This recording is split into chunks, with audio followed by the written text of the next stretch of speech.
올해는 우리나라에 기독교가 본격적으로 전래된 지 140년이 되는 해입니다.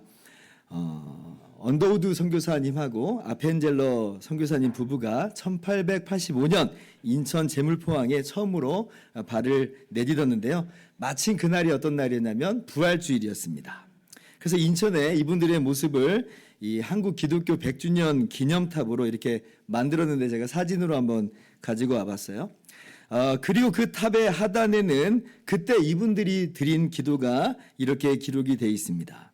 오늘 사망의 빗장을 부수시고 부활하신 주님께 간구하오니 어두움 속에서 억압을 받고 있는 이 한국 백성에게 밝은 빛과 자유를 허락하여 주옵소서.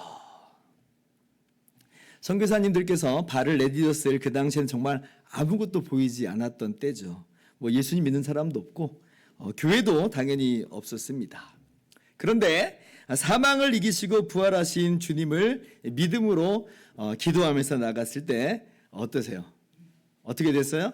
지금 140년이 지난 지금 정말 많은 교회들이 세워졌고, 그리고 우리도 이 부활주일 아침에 이렇게 함께 모여서 우리 주님을 예배하고 있는 거죠. 정말 놀라운 주님의 역사가 일어난 것입니다.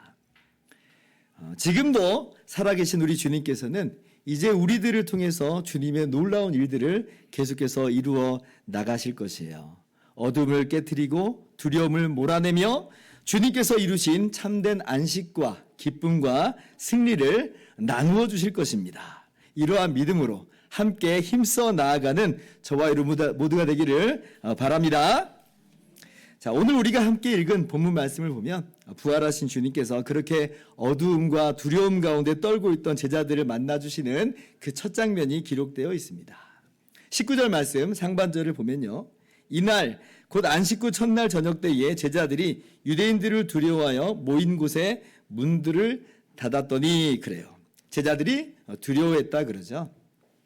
여러분, 이날이 어떤 날이냐면 예수님께서 십자가에 못 박혀 죽으신 지 3일째가 되는 날입니다. 안식일 전날에 죄 없으신 예수님께서 그 유대 지도자들의 시기와 질투로, 그리고 로마 총독 빌라도의 우유부단함으로 까닭없이 정말 억울하게 십자가에 못 박혀 죽으셨죠. 그리고 우리가 이미 알고 있다시피 주님께서 그 안식구 첫날 부활하셨어요. 그러니까 제 3일째가 되는 날입니다. 그런데 지금 이 저녁에 제자들의 이 마음 상태는 어떤가 할 때 지금 유대인들을 두려워해요. 유대인들을 두려워해요. 그래서 그들이 모인 곳의 문들을 닫았다, 이제 그렇게 이야기를 합니다. 행여나 누가 볼까봐, 행여나 들킬까봐 대문을 걸어 잠그고 창문도 다 닫고 아마 빛도 소리도 새어나오지 않게끔 꽁꽁 걸어 잠그고 있었다는 이야기예요. 여러분, 제자들이 왜 유대인을 두려워할까요? 왜일까요? 아까 유대인들이 예수님을 십자가에 잡아다 못 박아 죽였잖아요. 그러면 예수님의 제자들도 소탕하겠노라고 들이닥쳐가지고 다 잡아갈 수가 있는 것입니다. 그래서 제자들이 두려운 거예요. 그런데 여러분, 사실은 제자들이요, 바로 이날 아침에 놀라운 소식 하나를 전해 들었었어요. 무슨 소식이냐면 예수님의 무덤이 비었다는 소식을 들었습니다. 막달라 마리아와 다른 여인들이 아침에 일찍 예수님의 무덤에 찾아갔는데 무덤 입구를 막았던 돌이 굴려져 버렸고 무덤 안에는 아무것도 없었다라는 거예요. 예수님의 시신이 분명 그 자리에 있어야 되는데 예수님의 시신이 없어졌습니다. 그래서 그 아침에 베드로와 요한이 그 말을 듣고 무덤에 빨리 달려가 봤죠. 근데 정말로 무덤이 비어 있었고요.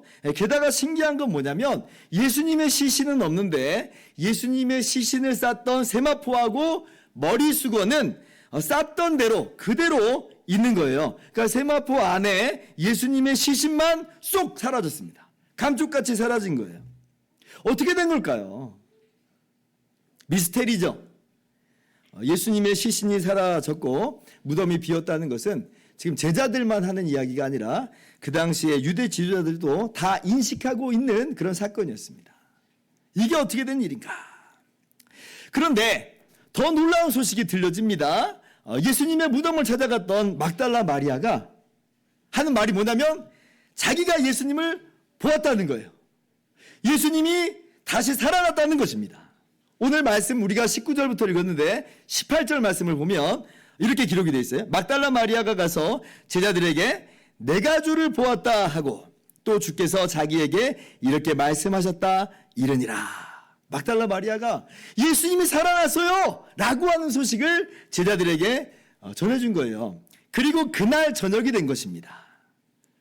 그러나 제자들은 지금 무덤이 비었다는 소식과 그리고 막달라 마리아가 내가 예수님을 만났습니다 라고 하는 그 놀라운 소식을 전해들었지만 그러나 이 제자들의 마음 가운데는 여전히 뭐가 들이져 있어요? 어둠이 들어져 있고 두려움에 움츠러져 있었습니다. 여러분 왜 그럴까요? 그죠? 예수님의 이 마리아의 말이 믿겨지지가 않은 거죠. 예수님이 살아나셨다? 에이 설마 그런 일이 어떻게 있을 수 있겠어? 어떻게 죽은 사람이 다시 살 수 있어? 마리아가 아마 너무 슬퍼서 헛것을 봤든지 아니면 착각했든지 그것도 아니면 아마 예수님의 유령을 만났든지 아마 그랬을 거야. 아마 이렇게 그냥 넘겨버린 거예요. 그러니까 이 제자들은 그들 안에 있는 두려움을 극복할 수 없었고요. 예수님이 죽었다라고 하는 그 슬픔과 또 자기들은 예수님을 버리고 도망갔다라고 하는 죄책감으로 여전히 깊은 어둠 속에 그들은 지금 머무르고 있는 거예요. 그 어두움이 그들을 여전히 짓누르고 있는 것입니다. 근데 여러분 예수님께서 다시 살아나셨어요? 안 살아나셨어요? 예수님께서 다시 살아나셨죠. 다시 살아나셨으니까 무덤이 그렇게 비어있을 수밖에 없었던 것이고 그리고 다시 살아났으니까 정말로 막달라 마리아가 그 부활하신 예수님을 만난 것이에요. 그래서 이제 부활하신 예수님께서 이제는 두려워하는 제자들에게 두려움 가운데 떨고 있는 제자들에게 직접 찾아와 만나주십니다. 이것이 오늘 우리가 함께 읽은 본문 말씀이에요. 19절 하반절 예수께서 오사 가운데 서서 이르시되 너희에게 평강이 있을지어다. 두려워하는 제자들에게 너희에게 평강이 있을지어다 말씀해 주세요. 정말 너무 놀라운 일이 일어난 거죠. 세상에 죽은 줄만 알았던 그 예수님께서 정말 죽었던 예수님께서 살아있는 모습으로 제자들 앞에 딱 나타나신 거예요. 그것도 너무 신기한 게 문들이 지금 다 닫혀 있는데 갑자기 예수님께서 나타나셔서 그들 가운데 서 계신 것입니다. 너무 놀랍고 너무 반갑죠. 그런데 한편으로는 그 예수님이 다시 살아 계신 것을 만나는 것이 너무나 놀랍고 반갑기도 하지만 한편으로는 유령 아닌가 이런 생각을 하겠죠. 왜냐하면 모인 곳에 문들이 다 닫혀 있는데 나타나셨으니까. 그러니까 또 두려워합니다. 무서워요. 유령인가? 그러니까 이제 예수님께서 유령이 아니라고 하는 것을 분명히 알게 해주실 요량으로 제자들에게 뭘 보여주세요? 예수님의 못자국 난 손과 그리고 이제 창자국 난 그 옆구리를 보여주십니다. 누가복음 24장을 보면 이 내용이 조금 더 상세하게 기록이 되어 있는데요. 보시면 누가복음 24장 39절 내 손과 발을 보고 나인 줄 알라. 또 나를 만져보라. 영은 살과 뼈가 없으되 너희 보는 바와 같이 나는 있느니라. 하고 예수님께서 예수님의 손과 옆구리를 보여주신 거예요. 그래서 제자들이 그 손과 발을 보니까 그 못자국 난 그 손과 옆구리의 창자국을 보니까 예수님인 건 분명해요. 지금 뭐 다른 어떤 존재가 예수님 흉내낸 건 아니에요.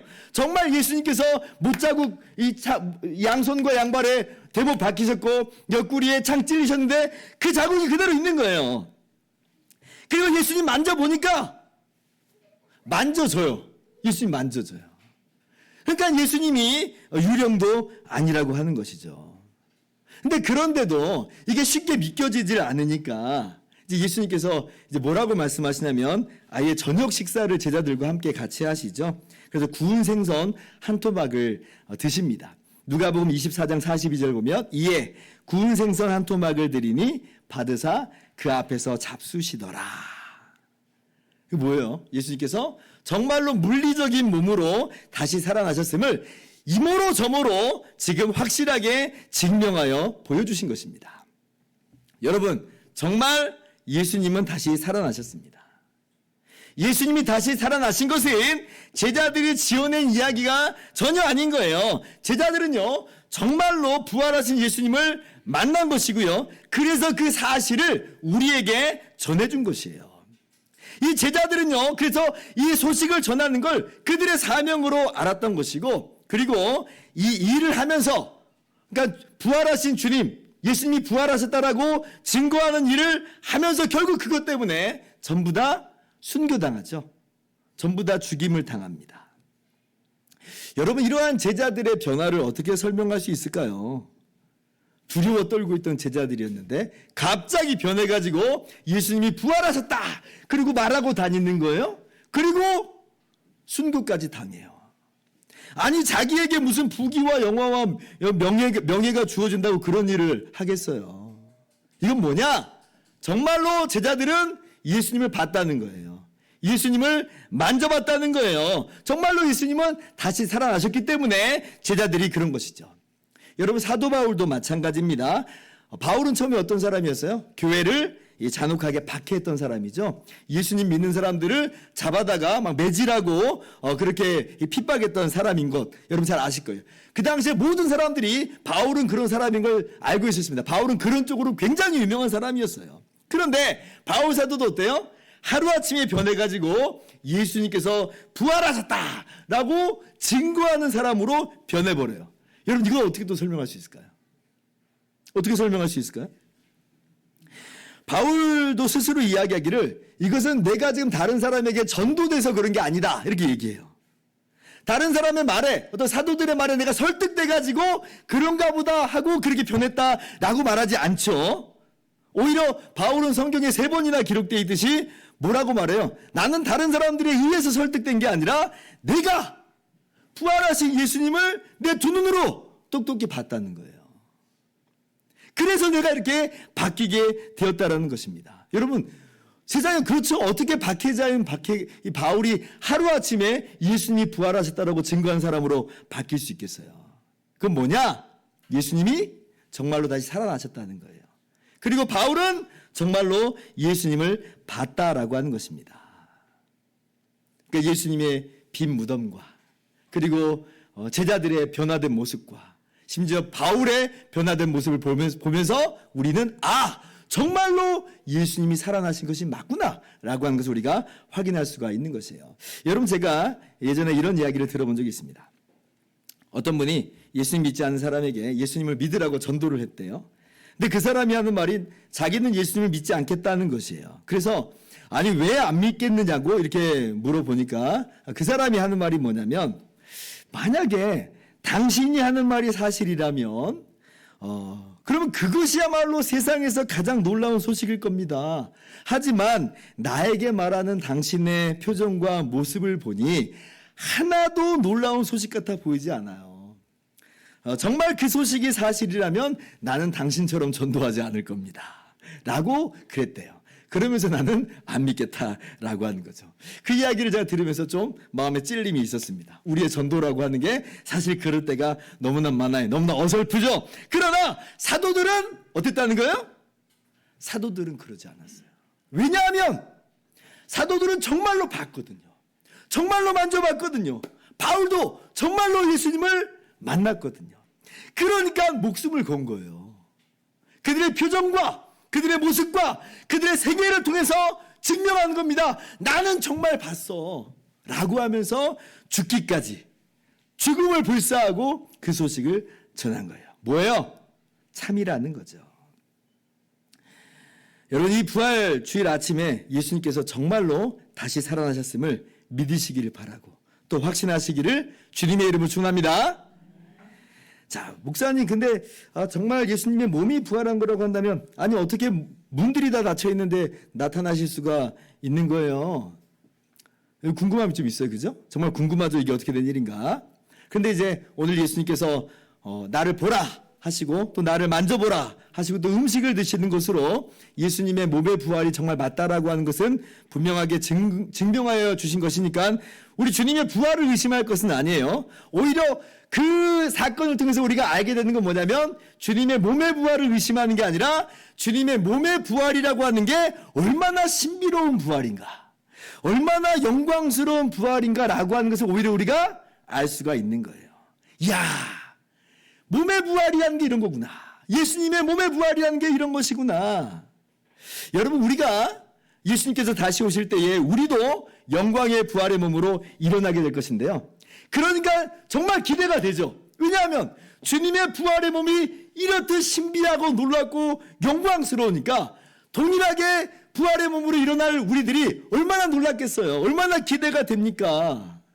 그죠? 여러분, 사실 우리가 가진 이 몸 그대로 부활한다고 그러면 아마 여기 계신 분 중에서도 실망할 사람 좀 많이 있을 것 같아요. 왜냐하면 이 몸 연약한 몸이거든요. 아픈 몸이거든요. 별 볼 일 없는 몸이거든요. 온통 죄된 몸이에요. 그래서 이 몸 그대로 살아난다 그러면 이건 기쁨이 될 것 같아 보이지 않아요. 그런데 오늘 예수님의 부활의 몸 어때요? 어메이징 하잖아요. 어메이징. 너무 놀랍잖아요. 이야, 놀랍다. 그리고 이러한 몸으로 우리가 부활한다 그러니 이게 얼마나 기대가 된다는 건가. 그죠? 그렇습니다. 우리가 부활하게 될 몸은요, 썩지 않는 몸이고 영광의 몸이고 강한 몸이에요. 신령한 몸으로 우리는 주님처럼 부활하게 될 것이에요. 고린도전서 15장 49절은 그래서 이렇게 말씀하십니다. 우리가 흙에 속한 자의 형상을 입은 것 같이, 그러니까 우리가 첫사람인 아담의 형상을 입은 것 같이, 또한 하늘에 속한 이 누구예요? 예수 그리스도의 형상을 입으리라. 우리 주님의 영광스러운 부활의 몸같이 우리도 영광의 몸으로 일어날 것을 여러분 믿으시기 바랍니다. 자, 그래서 정말로 부활하신 예수님께서 오늘 제자들에게 찾아오셨는데요. 그래서 무엇을 가져다 주셨다고요? 너희에게 평강이 있을지어다. 오늘 말씀 제목이잖아요. 너희에게 평강이 있을지어다. 예수님께서 두려움에 떨고 있는 제자들에게 평강을 가져다 주세요. 부활하신 예수님께서 오늘 저와 여러분에게 무엇을 가져다 주시는가? 마찬가지예요. 너희에게 평강이 있을지어다. 오늘 19절 하반절 다시 보면 너희에게 평강이 있을지어다. 제자들에게 말씀하시죠. 21절에도 다시 한번 말씀하십니다. 예수께서 또 이르시되 너희에게 평강이 있을지어다. 그리고 26절을 보면 이번에는 도마까지 자리에 있을 때에 예수님께서 다시 한번 뭐라고 말씀하세요? 같이 한번 읽어볼까요? 시작.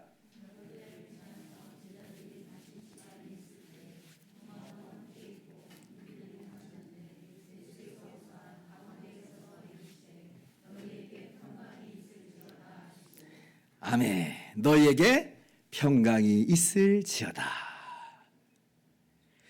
예수님께서 제자들에게 참된 평강을 가져다 주셨습니다. 무려 3번씩이나 반복하여서 말씀하여 주세요. 마찬가지로 우리에게도 주님께서 말씀하시는 거예요. 지금 이 자리에, 예배 자리에 모인 우리 모두에게 주님께서 뭐라고 말씀하시냐면 너희에게 평강이 있을지어다 말씀하여 주세요. 자, 그렇다면 우리에게 가져다 주시는 이 평강은 어떤 평강인가요? 우리는 어떠한 평강을 누리게 된 것인가요? 3가지로 우리가 정리를 해봅시다. 첫째로 예수님께서 가져다 주시는 평강은 모든 실패와 죄책감을 벗겨주시는 그러한 평강입니다. 우리의 실패, 우리의 죄책감, 주님께서 다 벗겨주세요. 여러분, 오늘 이 밤에 제자들의 마음을 가장 무겁게 짓누리는 것이 무엇일까요? 무엇이 지금 제자들의 마음을 짓누를까요? 그렇죠. 예수님을 다시 만난다 한들 그들의 마음을 짓누르고 있는 변하지 않는 사실이 있어요. 뭐냐면 나는 실패자다. 나는 예수님을 나몰라라고 도망갔던 사람이다. 나는 예수님을 모른다고 저주하며 맹세까지 하면서 3번이나 부인했던 사람이다 라고 하는 거. 이건 변함없는 사실이잖아요. 다른 사람은 몰라도 나는 그러면 안 됐는데, 예수님이 나를 얼마나 사랑하셨는데, 아니 나라도 예수님 곁을 지켜야 되는데 나도 그러지 못했다. 여러분, 제자들의 마음이 얼마나 무겁겠어요. 아마 자신의 연약함에 눈시울을 붉히고 있을 것이에요. 그래서 사실은 부활하신 예수님께서 이 못난 제자들을 만나주실 일은 사실 전혀 없는 것인데, 그런데 부활하신 예수님께서 제자들에게 찾아와 주신 거예요. 만나주신 거예요. 그리고 하시는 말씀이 뭐라고요? 너희에게 평강이 있을지어다.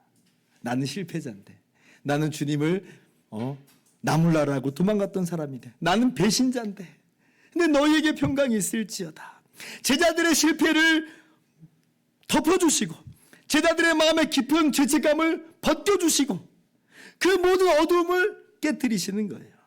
내가 이미 말했지 않느냐. 내가 너를 끝까지 사랑한다고 했지 않느냐. 절대 포기하지 않는다. 나는 오늘도 너희의 발을 씻긴다. 라고 하시면서 마치 그러한 모습으로 예수님께서 제자들을 찾아와 주시고 만나 주시는 것이죠. 오늘 부활하신 예수님께서 그렇게 우리의 어두움을 깨뜨리시는 겁니다. 믿으시기 바랍니다. 둘째로 예수님께서 가져다 주시는 평강은 뭐냐면 모든 두려움과 공포를 벗겨주시는 평강입니다. 여러분 지금 제자들의 마음 상태가 어떤 상태라고요?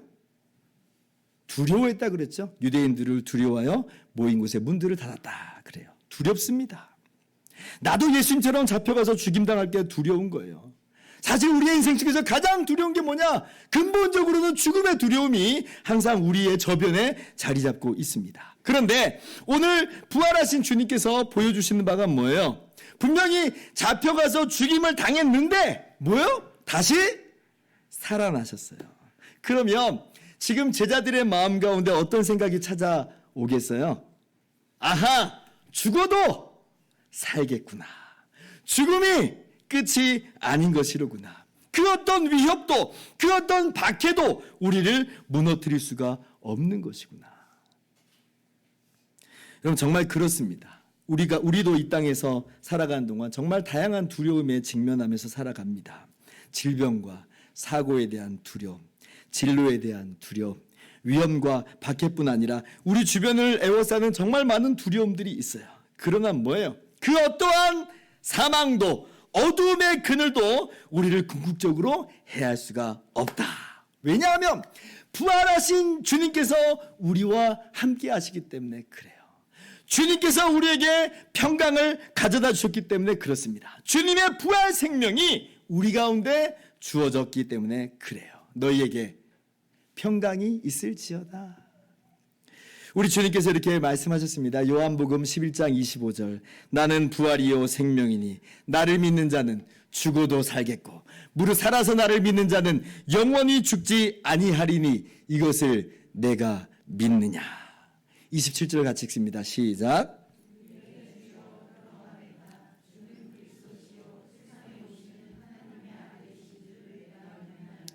아멘. 예수님을 믿음으로 모든 두려움, 모든 공포와 모든 두려움을 이기시고 승리하시기를 주님의 이름으로 축원합니다. 이제 말씀을 마칩니다.